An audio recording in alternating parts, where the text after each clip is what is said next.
In 1785, there's a short, broke 16-year-old artillery officer with an accent so thick the other cadets can barely get through roll call without smirking. No money, no connections, a name the French can hardly pronounce. 20 years later, that same kid owns most of a continent, and half the kings of Europe answer their mail to him. So here's the question that should genuinely keep you up tonight. How does the guy everyone laughs at end up putting a crown on his own head? Turns out that's the whole trick. Everyone kept looking at Napoleon and seeing a small man, right up until the small man was standing in their capital. Quick honesty note, because I care about this. The tiny Napoleon thing is mostly British propaganda. He was about average height. But average height man conquers Europe doesn't hit the same, and it doesn't matter anyway because the people who underestimated him weren't measuring his legs. They were measuring where he came from. Big mistake. Napoleon Bonaparte is born on Corsica, an island France had owned for about 5 minutes, to a family that's technically noble and functionally broke. He gets a scholarship to a fancy French military academy where the rich kids clock the accent on day one and never once let it go. So he does what unpopular kids have done since the dawn of time. He reads, obsessively, and then he picks the single least glamorous branch of the whole army, artillery. Here's the thing about artillery in the 1700s. It's math. It's not the cavalry charge, it's not the shiny uniform and the good hair, it's angles and weights and figuring out exactly how far a very heavy ball flies before it ruins somebody's entire afternoon. The cool kids wanted to look incredible on a horse. Napoleon wanted to know precisely where the cannonball lands, and that, weirdly, is the whole story of how he beats every one of them. He learned the boring subject, they learned to pose. 1793. France has just chopped its own king's head off, all of Europe is horrified, and the port city of Toulon has handed itself over to the British Navy.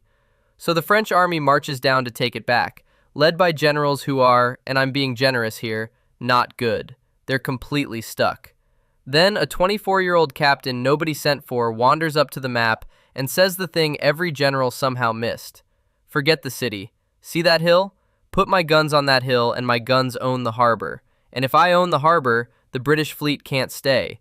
So either they sail away, or I sink them where they float. He was right. Annoyingly, completely right. They take the hill, the cannons go up, the British do that same math themselves and leave, and Toulon falls. The captain nobody wanted is a general by Christmas. Underestimated. Promoted. 1795. The revolution is now busy eating itself. The government is broke and hated, and a royalist mob, thousands of people, armed, is marching on that government in Paris to shut the whole experiment down. The politicians panic, and in a decision that tells you exactly how desperate they are, they hand the defense of the entire republic to the little gunner from Toulon. Napoleon does the one thing nobody else has the stomach for. He gets cannons. In the middle of a city. And he loads them with grapeshot, which, if you've never had the pleasure, basically turns a cannon into the world's largest shotgun. Then he aims down the street at his own countrymen and fires. It's ugly. It works. The mob breaks in minutes, the government survives, and it now owes its whole existence to one 26-year-old with a real gift for pointing guns at problems. He later shrugged the entire massacre off as a whiff of grapeshot, which is a genuinely unhinged thing to call it, and also tells you everything about the man. He never needed to be liked. He needed to be right and paid. So the government, grateful and slightly terrified, gives him a reward. And the reward is a joke. Command of the Army of Italy. Which sounds impressive until you actually meet the Army of Italy. Unpaid, starving, dressed in rags, parked at the foot of the Alps specifically to keep them out of everyone's way. It's where you send a general to be quietly forgotten. Napoleon shows up and does something almost rude. He wins. Immediately, and then constantly. And his trick here basically never changes for the rest of his life, so lock it in.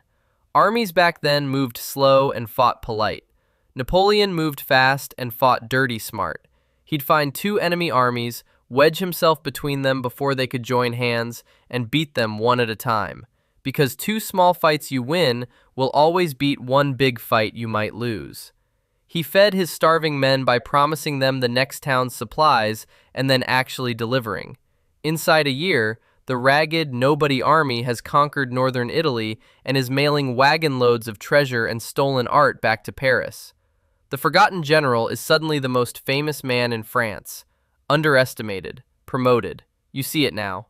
Now I'm going to skip something, and I'll be honest about it. Right after this, Napoleon sails off to conquer Egypt, and that one goes badly. His fleet gets sunk, his army gets stranded in the desert, and he quietly abandons them and slips home before the bad news can catch up. We'll generously call that a growth experience, because back in France, everything's a disaster. The government, this rotating cast of corrupt councils called the Directory, is broke, despised, and losing wars. And you can feel the whole country leaning one hard shove away from grabbing whoever looks like a savior. And wouldn't you know it, Napoleon looks exactly like a savior. He's got the war hero glow, he's got flawless timing, and, helpfully, he's got a brother already sitting inside the government. 1799. He and his allies stage a coup. It's clumsy. At one point, Napoleon gets so flustered in front of the council, he nearly fumbles the entire thing on the spot. But the soldiers in that room answer to him, and not to the politicians, and honestly, that's the whole ballgame. When the dust clears, France has a shiny new government with 3 consuls on top. Napoleon is the first consul. The other 2 are furniture. He assures everyone over the next 5 years, he runs France like the most aggressive startup founder who ever lived. A whole new law code, new schools, a national bank, roads, order, a lot of genuinely good stuff, the kind that outlives him by 2 centuries. And also, slowly, quietly, every last scrap of power drifts into one office, and that office has his name stamped on it. 1804, he makes it official. France, the country that beheaded a king for the specific crime of being a king, is going to have an emperor. And at the coronation, Napoleon pulls the most Napoleon move of his entire life. He invites the Pope. The Pope travels all the way to Paris to place the crown on the new emperor's head, the way it's been done for 1,000 years. And right at that sacred moment, Napoleon reaches over, takes the crown out of the Pope's hands, and sets it on his own head himself, in front of everybody. The message is not subtle. Nobody gives me this. I took it. The broke kid with the wrong accent crowning himself, while the actual Pope just kind of stands there. Nobody's laughing at the little gunner now. But a crown you take is a crown everyone else wants back. So Europe's monarchs, Austria, Russia, Britain, the usual group chat, team up to end him. And in 1805, at a place called Austerlitz, Napoleon delivers the performance of his life. This is the war machine at full throttle, so watch closely.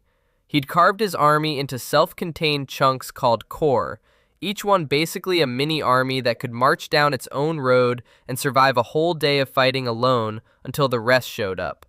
So his army moved like spread fingers and hit like a closed fist, faster than anyone believed a mass of men could move. At Austerlitz, he then does something that looks completely insane. He makes his own army look weak on purpose, gives up the high ground, leaves his right side thin and tempting. And the Austrians and Russians look at the small man showing weakness, and they lunge for it. Exactly, precisely, as invited. They stretch their line thin to crush that weak side. And the instant they're stretched, Napoleon rams a hidden wall of troops straight through their middle and folds the entire enemy army in half. 2 emperors' armies gone in an afternoon, beaten by the guy the rich kids used to laugh at. After Austerlitz, there's basically nobody left standing who can stop him, so Napoleon starts doing the thing kings only dream about.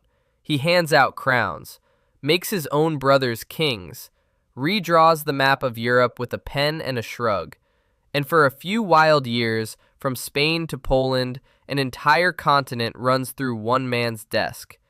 And here's the part nobody warns you about winning everything. When you've spent 20 years being the smartest, fastest, most underestimated man in every single room, you slowly lose the ability to picture losing. The math always worked. The enemy always lunged for the bait. The small man always won. So Napoleon turns and looks east, at Russia.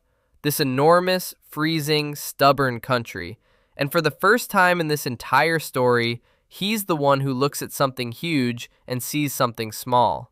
He sees a weak little enemy that'll fold in a month. He doesn't do the boring, careful math this time. He just knows. You already know how that sentence ends.